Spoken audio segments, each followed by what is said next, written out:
Hello and welcome to Catching Up with Council. I'm your host, Dan Monroe.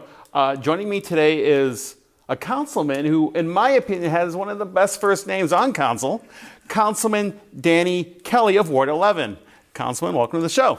Dan, thanks for having me. Appreciate it. You're new to the council. When did you start? Well, I started on January 12th because Councilman Brian Mooney ran for office for Common Pleas, and he won. So he's a judge over in Common Pleas now, so that left an opening. And they had, I think, about 7 people that him and the leadership interviewed, and they chose me, and so I started January 12th. So what does your background look like? What did you do before coming on as councilman? Well, for the last 9 years before I just came on, I worked for the CMSD, the Cleveland Metropolitan School District. I was what's called a student family recruiter. For 30 years before that, I worked out of Labor's Local 310. We had 30 and out. I got in at 17.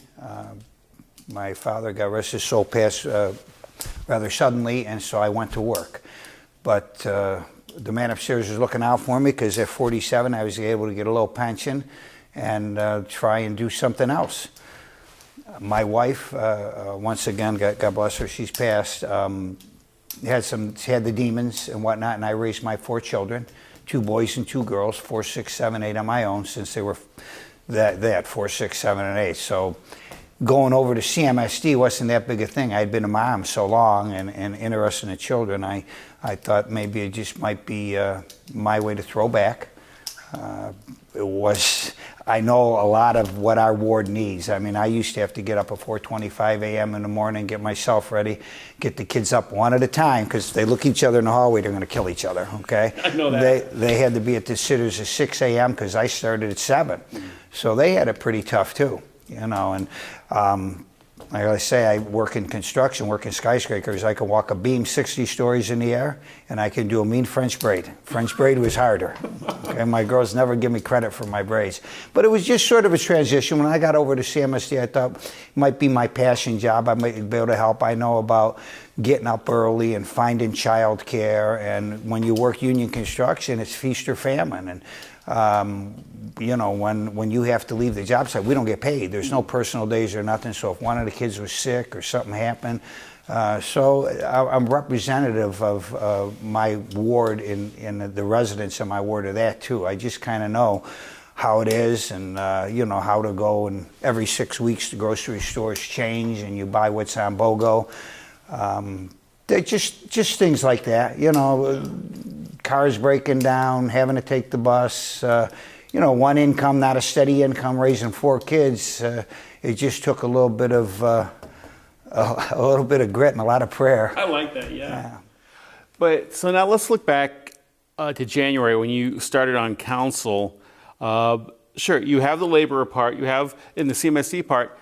How did that help you with this whole new area called City Council? How did that help you acclimate to that and work in there? Well, like I said, I know what it is to work in the city and be a working person and not have the opportunity to know that you're going to work every day, okay? Because you're working on a job, and 6 months before the job is over on a skyscraper, you're looking over your shoulder to see where the next one is.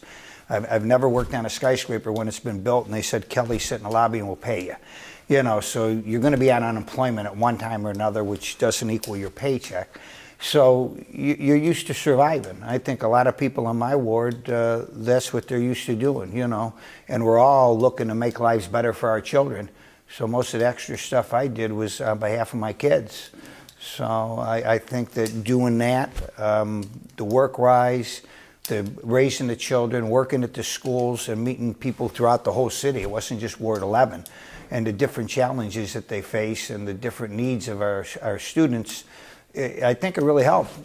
For my money, I think the bookends of the city of Cleveland, and they're kind of odd. One would be education, and the other, I'd like to see an airport. I think if we could get a premier airport here, we could attract some businesses, knowing that we have an educated youth, an educated populace. You know, Councilman, I want to learn all about Ward 11, what's going on there. But first, you know, I'm curious. When you started out as council in January, did you have someone to help mentor you, guide you, show you the ropes, get you acclimated to what needs to be done, the different committees, things like that? Well, you had everybody on council who was very gracious. Okay, I did grow up in Collinwood. I've been living on the west side 34 years now, but I grew up in Collinwood. So Michael Polensik's been there forever, you know, so he was very helpful with me. And I've known Council President Blaine Griffin probably 25, 26 years. But really, Brian Mooney being a judge was kind of prohibited from doing a lot. You know, he went over there, so it's not like he could stand there and help me out. So, like I said, most of it was a transition, though. There wasn't a too lot going on that maybe I hasn't faced personally as a family member, or something going on where I needed help, where some of my residents need help, or as being in the schools, you know. So I had a lot of experience coming on board. I have an aide that used to work for the CDC that was very helpful. He knows a lot about the building requirements with the inspections and codes and whatnot. So I really kind of hit the ground running. Sure, absolutely. Well, let's look at Ward 11. What are the communities that make up Ward 11? We have Cadell, you have Westtown over to Puritas. You go from about West 88th Street to about West 130th. Within that, we have the Cadell Rec Center. You also have the Variety Theater, which we're trying to bring to life here, which I think can be an economic catalyst for the neighborhood. We do have an Amazon in my ward. So those are some of the things. Let's talk about that, because there's a lot going on in Ward 11. A lot of demolitions and new housing. It's a very dense residential area. How is that going? How are things going down and coming up? Well, what we've demoed needed demoed. You know, it's a process. It takes a time, unfortunately, through the courts and through the building department to get to demo it. We really haven't, Dan, had anything built, a new house from top to bottom, since 2007 in my ward. Now, we have Habitat for Humanity, coincidentally happens to be in my ward, and we use some of the ARPA money, and we're going to have 5 new houses built in my ward through that. So we're going to pick out some places, some areas with Habitat for Humanity. We've got some spots for them to look at. And then those will cost more probably to build. They're going to have their people come and help, but they'll be sold for market rate, and it'll be helpful in our community. We need to have jobs, first of all. I think the main thing, I'm a blue-collar working stiff. It's got to be jobs, good-paying jobs. I'm a union fella, you know what I mean? I tend to lean towards union jobs. They give you a decent hourly wage, health benefits, and a pension and conditions. So if we can get some of those things going, we've got a little businesses going. I've got a lot of vacant shops that we could maybe start putting something in. I remember working down in the steel mills, coming up the hill in Tremont, going, and everybody would have, you know, a cup of coffee in the winter and a bowl of chili. You know, Tremont and Ohio City were not always like they were. You know, I'm 63. I certainly remember when they weren't anything like they were. And I think my ward right now is positioned uniquely to maybe capture some of that. We've got a few different ideas for the Variety Theater. Once again, I told you I grew up in Collinwood. You look over on Waterloo Road over there where you had the Croatian Tavern is what it was. Now it's the Beachland Ballroom. And that started, and the Variety Theater actually is a little larger than that. It's got storefronts on the bottom. It's got single bedrooms apartments up top, which is what's mostly needed. And we're very close to getting that to come together. And it'll be a couple seasons, but we've got something to look at to start to. And then maybe we've got a lot of vacant buildings that people have rehabbed over there. You might be able to get some restaurants that you have in Tremont or Ohio City with the outside seating. Yeah. The Variety Theater is something that's been going on, I think, through Councilman Mooney, maybe even before that, trying to get that together. Now the community is involved with this as well. That could easily, when done, be a magnet like you were saying, for more investment, more jobs. Could be a magnet for lots of things. I believe it will. You know, but we're very close again. It's been going on a long time. Like you said, Donna Brady started it years ago. But one of the unique things we have about the Variety Theater is right across the street we have 100 free parking spots that are city-owned parking lots. You know, and there won't be any meters there. We had legislation in council, and you won't get a meter unless a council person approves, and, you know, I'm not going to approve that. So you have a place to park. You have the Variety Theater. There's no reason why you can't start getting some shops and some restaurants within that area. Right within the Variety. Variety's got probably 4 or 6 right below there where they could put something. Maybe get a coffee shop there. Maybe you get a nice restaurant. One of the owners of quite a few buildings down there is looking to put in a nice restaurant there. But everybody's kind of eyeing that Variety to see if it, and I think it's time. I think it's our ward's time, position with everything else that's going to come. You get a lot of good support from your community for things like Oh yeah, this? there's a Variety Theater group of people that want to see it come. They've been waiting. I think it's long overdue. So we're just waiting for the approval here. We've got some monies coming from City Council we're waiting for. We got money from the county. Everything seems to be in place as long as their underwriting comes through. Parks. Let's get the parks in your ward. There's a lot of development and renovation going on with your parks. Talk about that. Well, Cadell, they're rehabbing. They're putting a locker room in there, and I allocated money. They're going to have a kitchen. They have a kitchen there, but it's not functional. So we're going to get a kitchen there, and we're going to look at some of the ways where through like CMSD where you can serve some healthy things. So when you have a little basketball game or a volleyball game or just something there that the students and the people come in, we'll be able to get a little more than just popcorn, but they haven't even been able to get popcorn up to this point. When you go over to Halloran, Halloran is unique in the fact that it has an outside ice rink. Now, we're the only outside ice rink between here and Elyria. Okay, and Elyria uses theirs much more effectively than we use ours. They rent it out for ice time. It's well maintained.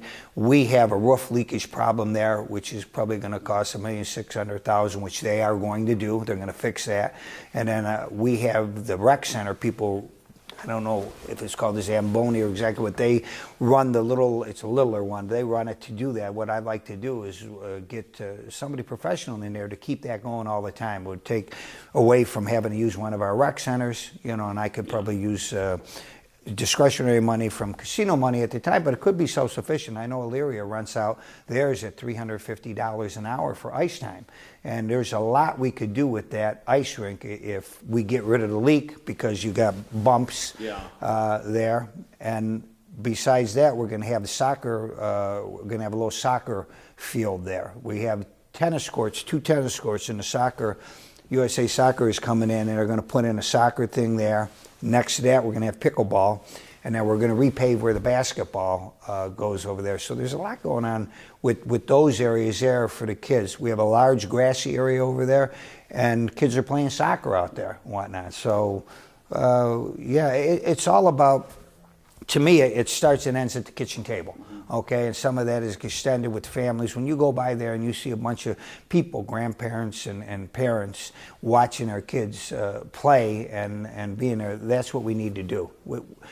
We have neighbors now, but nobody talks to each other. We have houses next to each other, but nobody. COVID kind of made some of that, and we're trying to stop that. We don't have a lot of the relationships that we need to have.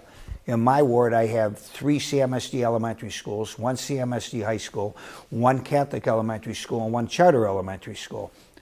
I have 6 or 7 are principals. None of them live in my ward, but everybody that goes to those schools do live in my ward. So I've reached out to them. I'd like them to talk to each other. They need to know each other's faces and each other's cell phones. This is something we haven't done. And we tend in the city, since I've been here, we get somebody to go in to this school and do something for this school, go in this school, but they don't collaborate with everybody else. So to me, it's just about relationships. We're going to get them to collaborate. Same thing with the clergy. You know, I have a Catholic priest and a Baptist pastor, you know, St. Ignatius of Antioch and Second Calvary Baptist Church. You have Pastor March, and you have Father Esther. They really don't have a kind of talk to each other so much. So they're going to get together too. So we're going to get all these people together. We're going to start having relationships with each other. And what I'd like to do is, say you pick somebody from Elmira. You get the principal there. Maybe I have somebody from the police department. And we're going to walk up and down the street. We're going to knock on doors. We're going to just say hello. We're going to bring some trash bags because unfortunately they throw a lot of trash around. I see a lot of McDonald's. Pick that up. I want to just do some things that are a little different to start getting people. Well, they used to be in a backyard. When I was a kid, everybody was on a front porch. COVID kind of made it worse. So, like I said, you may have some people live next to you, they don't know each other, they don't talk to you. My principals are going to be surprised how many people they're not going to do. Oh, my kid goes to your school, or my grandson.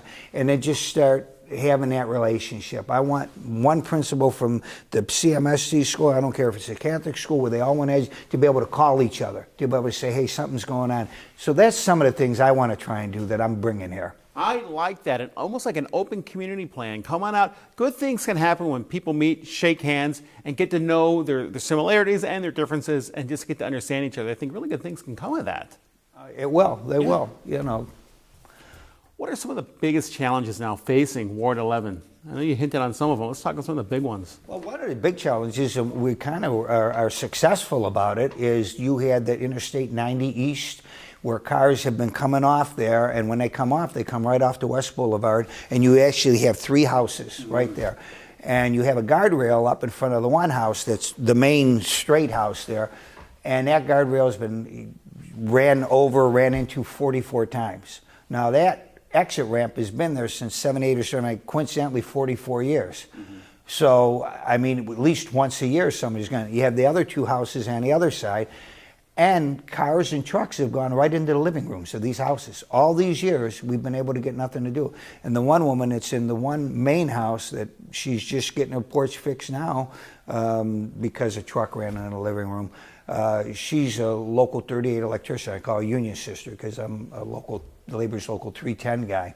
And we got together, her and her neighbors, and Brian Mooney initiated. He started before I got here with the Ohio Department of Transportation. And we said, something's got to be done here. We just can't keep saying it's the cities and it's the states and it's ODOT's. And they finally did it. They put a little triangle there where you have to split. They have in the middle something like they have down Clifton, where you have a 10-inch curb there. And so it's very difficult. In front of the 3 houses that were the houses we're always getting run into, we put 3 different Jersey barricades up there as well to make sure. Now those Jersey barricades probably will get taken away once now this is done. But that was a great accomplishment. I mean, these people, the one woman, her daughter would not let her grandchildren come over there because at any time you would never know. So that to me, when I first got here, I had heard that because of Sherry, who is the female electrician who called me. So that was the main thing that I was focusing on that I wanted to get accomplished. And through doggedness and the fellow upstairs, we got it done. If you talk to them, how are they feeling now? A little bit relief, still a little apprehension. They kind of would still like the Jersey barricades there, maybe for safety, but otherwise no. There's one lady that's the 4th house next door that is a little concerned now that when it curves, something might happen with her. So we're dealing with the building department and MOCAP to see about some guardrails. I've spoken about this with with previous council persons. Safety in the city, violence. This is a big summer for violence, a bad summer for violence. Your thoughts? I don't know if there's any true answer. I know the council's been working very diligently to make Cleveland safer, but your thoughts on what else can be done? I'm on the safety committee. Mm-hmm. Councilman Polensek chairs it. We just coincidentally left the meeting today to come here. We have 150 homicides in our city, which we're going on a 30-year high. Right now, currently, we have 38 youths in juvenile detention center for homicide. This is insane, but the violence that we're facing. But it's not just Cleveland; it's every urban city across the United States. And everybody always goes back to COVID. Maybe done service. I don't think anybody really cares. What most ward wants is they want police. And this has been a difficult thing. We appropriated in City Council for 180 police. I think as of today, we have 28 that have been hired. It's not like we're not trying to hire them. People right now, being a police officer just isn't something that anybody wants to do.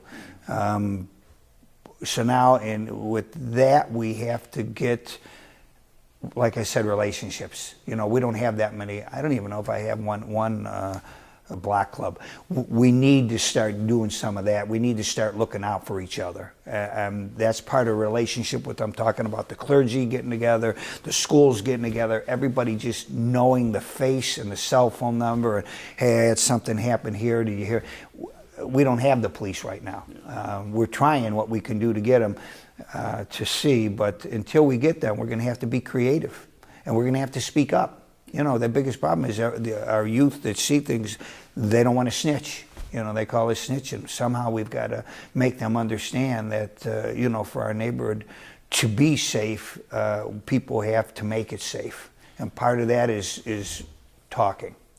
When I spoke with Councilman Polensek, he said this to me, and you sort of said it too, that it goes back to the kitchens, going into the houses, seeing what's going on with the families.